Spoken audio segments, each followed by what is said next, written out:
So this is going to take a little while, but I will work on it as soon as possible. Image to browse 00 done. Order, move to bottom, move on up. And then the names. This is PCM first. I'm working on the names, guys, forgive me. This is the Phil Roddy Productions. I think we can call it like this, right? I think that looks badass. Let's just go with it. Over here on the left bottom side of Overgrowth, we have the one and only first, our Korean product player that's currently living in Germany, training with the likes of MC, Hyun, under the supervision of Rice, of course. In Düsseldorf, I believe the team house is, and those guys have been putting up some phenomenal results. Over here on the right top side of the map, we have the $100,000 Protoss himself. SoS doesn't win tournaments very often, but when he does, he will make sure that the first place is $100,000. It is SoS. Both players opening up with a 13 gate, so very economic openings. Of course, when everybody thinks of SoS, it's hard not to think of Cheese, because in BlizzCon he was cannon rushing his way through Jaedong and just had a couple of very aggressive builds. IEM Katowice, the $100,000 tournament that he won earlier this year, he kind of cheesed Hero a couple of times in the grand final, and he really got into his mind. But trust me, guys, when I say when you're as good as SoS, you really don't need to cheese. He just cheeses when he thinks it's the best thing to do. And it doesn't even make a lot of sense, because I don't want to be one of those guys who's going to be like, oh my god, SoS's proxy is just so smart, it's just like, it makes so much sense, it's so methodical. It's like, no, it's still a freaking proxy, and you and I could have done that proxy too. But for some reason, these guys are like poker players. They just have a feeling when it's the right thing to do something as crazy as that. And I don't know, that is just a star sense that you either have or do not have. Now this is kind of interesting. Never mind. I was missing a pylon. I was like, wait a minute first, where's your second pylon? But everything is very standard. As well as scouts it, he will see that 3 probes are on either a simulator. The same thing is of course happening on the other side of the map. It's a sentry first for SoS, which could mean that he's going into a Stargate. It could also still mean that he wants to go 1 gate fast expand, but that would be really bizarre, and I'm not expecting him to do that. On this map, I think 1 gate Stargate is good. I think 1 gate Twilight is better. That's just me. 1 gate Twilight, the only build it's not very good against is 1 gate fast expand. I think that build is better than 1 gate Twilight.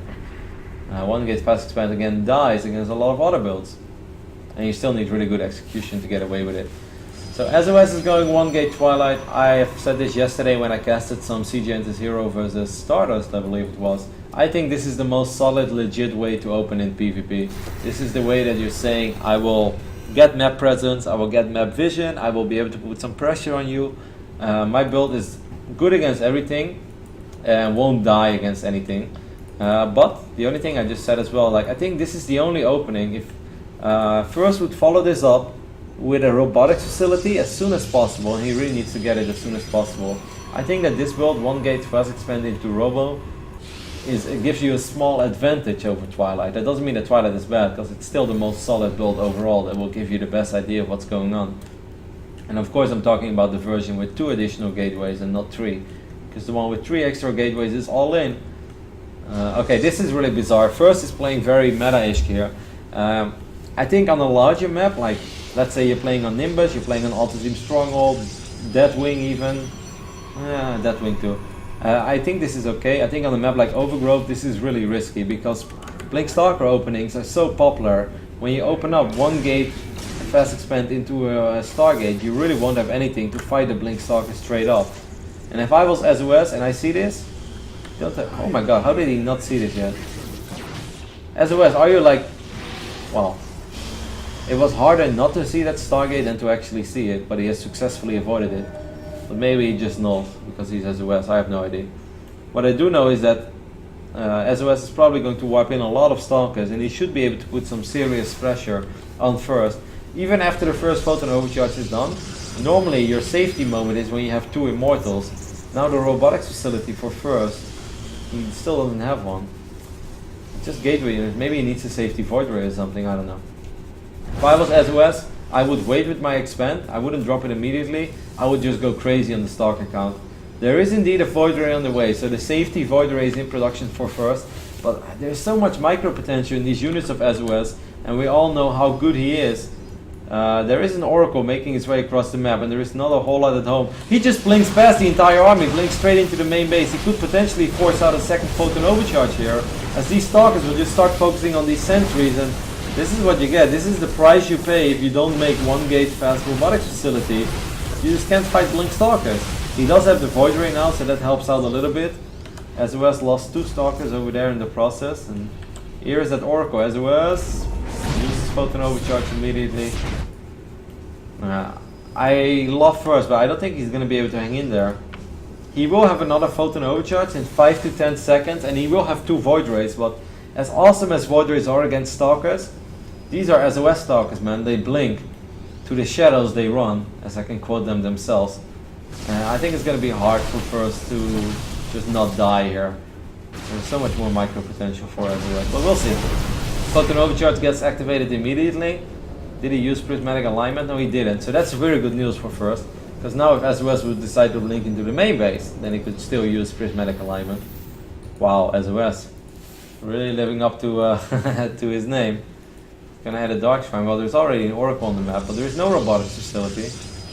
He is expanding now behind this as well. I know this is a late expand. Actually, it's only 9 minutes 30 seconds. It just feels late for PvP, but I still really like the way that SOS has played it so far. And as soon as Photon Overcharge runs out, that should be that sweet moment where he is going to micro for days. Prismatic alignment is being used. 1 Void Ray dies immediately, and for now SOS just backs off. So good pick off there. He's gonna wait until he can blink again and he can go forward. He's using 2 Zealots now. I think he should make a few more Stalkers, but then soon he can start the ultimate dance. These units from first are pretty far out of position now. This is a kind of a risky move. His natural is exposed. SOS smells it. SOS putting himself in a very awkward position now as well. Blinks towards the main base, gets 2 Stalkers and a Zealot, or 1 Stalker and a Zealot immediately. SOS picks up that Void Ray as well. Okay, first is not dead yet. Does he still have his Oracle? Yes, he does. Does he know about the Dark Shrine? No, he does not. There's still this pylon. Oh my god, there is no detection on this side of the map. The only detection that first currently has is his Oracle. His Oracle is going to town on his middle line. Now he knows that there is a Dark Shrine, so he's rebuilding his Oracle. His Oracle did do quite some economic damage, but so will this Dark Templar. Oracles take a long time to build. And at the same time, SOS is blinking natural as well. And he's playing this so well. Man, I love SOS. How beautiful is this? This is just a clinic of how to punish greedy Protoss builds 101. And yes, of course it was a little cheesy with the Dark Templar follow-up, but this guy just makes good decisions. That's what he does for a living. He's gonna get the Nexus. Still has his Dark Templar in the main base as well. What are you doing, Oracle? You're sleeping on the job. He used Envision, and he did not actually kill the Dark Templars. I'm not exactly sure how that works. This Mother Support is going to die as well. Could have used Photon Overcharge. First is in a world of trouble, to say the least. All our $100,000 Protoss is looking extremely good. There's just a single Oracle on the map. We will almost have energy for Envision, but look at these Dark Templars going ham. Pew pew. Look, again, Envision is being used. If he doesn't kill either Dark Templar again, I'm going to scream. It will run for quite a while. Envision is a spell that doesn't really run out quickly. SOS is still doing a really good job in microing his Stalkers as well, but from this point on, it's almost like he's just having fun. He's up 9 workers. He's like a lion, toying with his prey. This Oracle should definitely stay at home. At least both Dark Templars have died. No, what's the same? One of them actually survived. He can be so annoying. SOS could be annoying for days. During all this, of course, SOS slipped up a little bit on the macro department, and now he's getting 4 additional gateways. So he can start producing a lot of units if he wants. Blinks forward, picks up this Oracle as well. That was pretty much the only thing that could have brought first back into this game. If that Oracle would have flown into an exposed middle line and maybe killed 10-15 workers, that would have been awesome. But SOS says, nope, not today. I want to know what it feels like to win a tournament without $100,000 on the line. This Dark Templar is going ham again in the main base. There is an Observer out right now. Actually, his probes did surprisingly well against that Dark Templar. That could have gone a lot worse. SOS just warped in 2 more Dark Templars. He warps them in defensively. Because there is no detection over here with this army. It's like, okay, he does have 2 observers. Where's the other one? It's coming, alright. So he will have detection soon. But all that SOS has to do is just kill the observer from first, and then he's going to be more than fine again. It's 46 probes against 23. That is literally double. Often we say he has like double the economy. This time, guys, he has double the economy. It might even be better than double. He's able to saturate all the bases.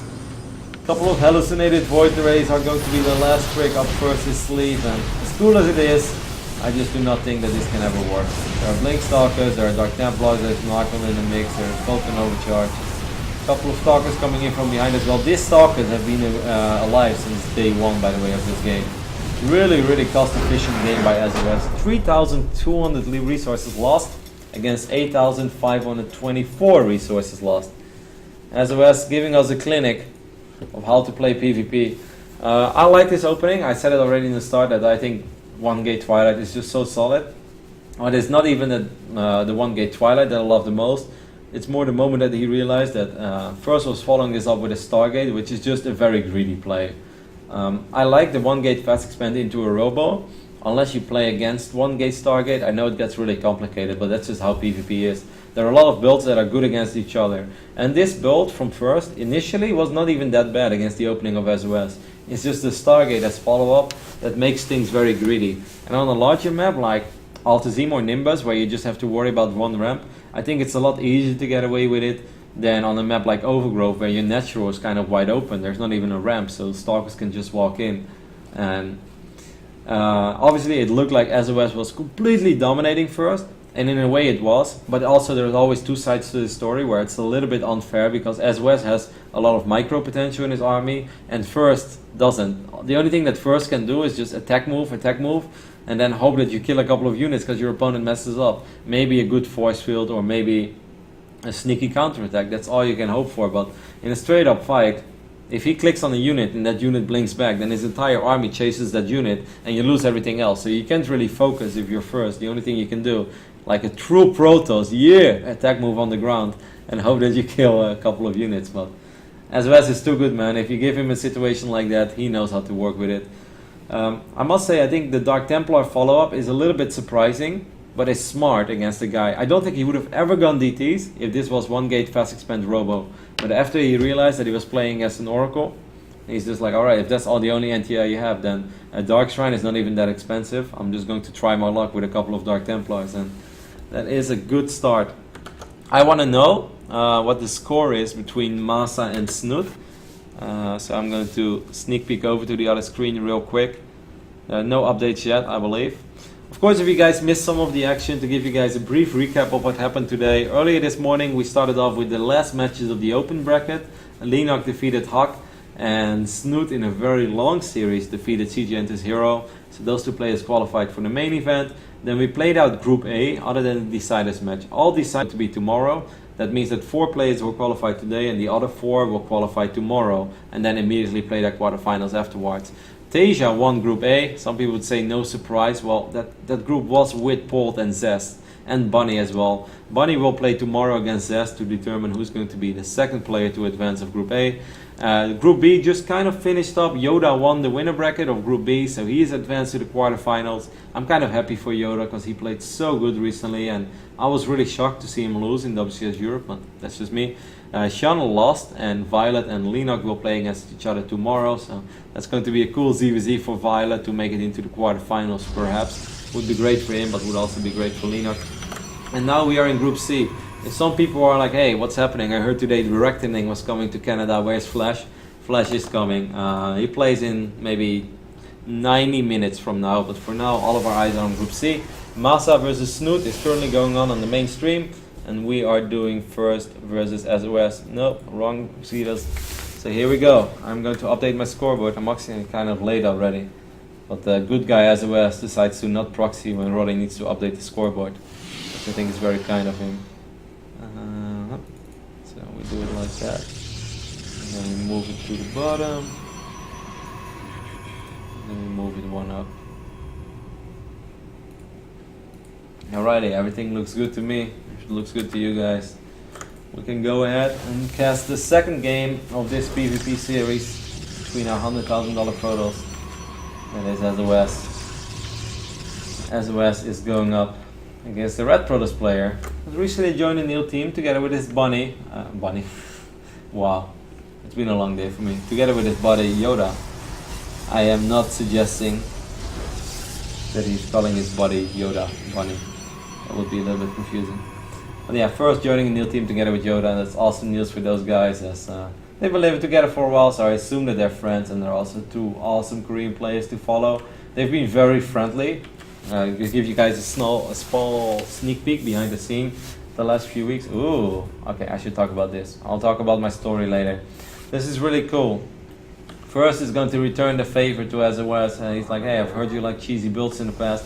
I've got one for you. The last game, I thought there was a second pylon missing in the main base at first. This time, it truly is missing. It's going down on the other side of the map. This Stargate is so close to this Protoss base, you can almost smell it. SOS can probably smell it, because he smells Stargates. He's going to proxy something as well. It could be Twilight, could be Stargate. I think it will be Stargate, but that's just me. I think if I zoom out, close. If I zoom out as far as I can, the Stargates, they can almost look at each other. It's close, but not that close. Anyways, the mothership, it's very, very possible that this mothership core is going to check it. And if it is, then that's very bad news. Because if SOS scouts this target at first, I think he will chrono boost out, I think he will scout it as SOS. Always scouts everything. Spider sensor tingling. Oh my god, it's a Void Ray! Really? It's the Void Ray build. There was this North American Protoss who used to do this all the time, and I thought it was the cutest thing ever, which didn't really make any sense to me. It is still a little bit tricky, but with the Phoenixes, SOS should be more than fine, as Phoenixes are so good against Void Rays, especially if you get a couple of them. And of course, after scouting it, he should be fine regardless. Is first gonna drop 2 more gateways and go all out, or now after it got scouted, is he gonna give up? So it's all about this. Void Ray and a Stalker actually, man. First has a Stalker in the mix as well. Alright, so Photon Overcharge is not ready yet.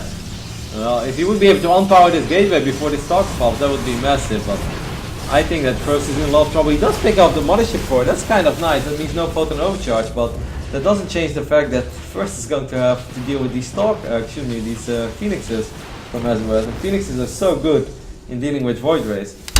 Even if the Void Ray would win the fight, it just takes so long to win a 1-1 fight. And you know, Void Rays have to choose. Either they deal with the Stalkers or they deal with the Phoenixes. Can be all. Phoenixes have a lot more micro potential again. And besides losing that mothership core, I'd be surprised if if SOS loses a whole lot more here. Very funny to see first do this Void Ray cheese. I haven't seen this cheese in forever. And there is a reason why. it gets hard counted by a couple of builds, and this is pretty much one of them. Phoenix openings are fantastic. If I was this Void Ray, I really wouldn't want to see daylight. And I'm glad that First decided to change his mind. That won't change the fact that First has pretty much nothing at home. He has 3 gateways now, which is 2 more than SOS. So if he wipes in 3 Stalkers, he might be fine over here. He should be fine. Actually, that's not true. There's still going to be 3 Stalkers for SOS. Maybe soon 4 Stalkers and 3 Phoenixes. This can actually be game over.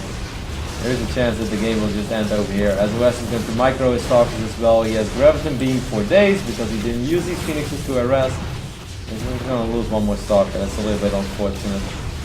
SOS has lost 2 units in this game. He lost like 10 units in game 1. Didn't really lose all that much. And things look a little dicey, to say the least, for First. He's going to try to wipe in a couple of Stalkers 1 more time. Of course, this is the Intel Extreme Masters. You want to fight till the bitter end. First had to win the European qualifier to get here, had to win all of best of 3s, but he did proxy out an Oracle. That's kind of cool.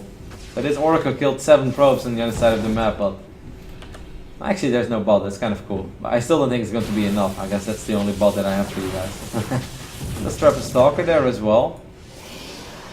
One behind. Make sure that your proxy Stargate can still proxy out an Oracle. But it won't change the fact that these 4 Phoenixes are alive, and these 4 Phoenixes can shut down this Oracle. They're looking for it. Can't find it. If this Oracle will somehow fly in again and kill a bunch of workers, then First still has a very good chance. Everything he just did, he needs to do it 1 more time. He killed 8 workers. He just needs to do it 1 more time. Phoenixes, I can't believe that they somehow missed this Oracle on the left bottom side of this map.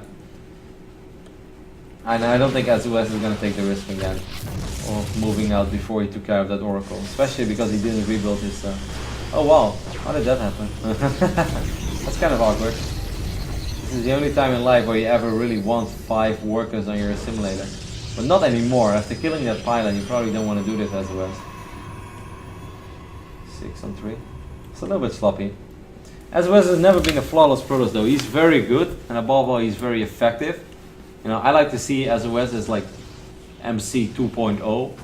Just like relentless, tries to win, doesn't really play the most beautiful version of Protoss, but makes it look imbalanced and very, very effective.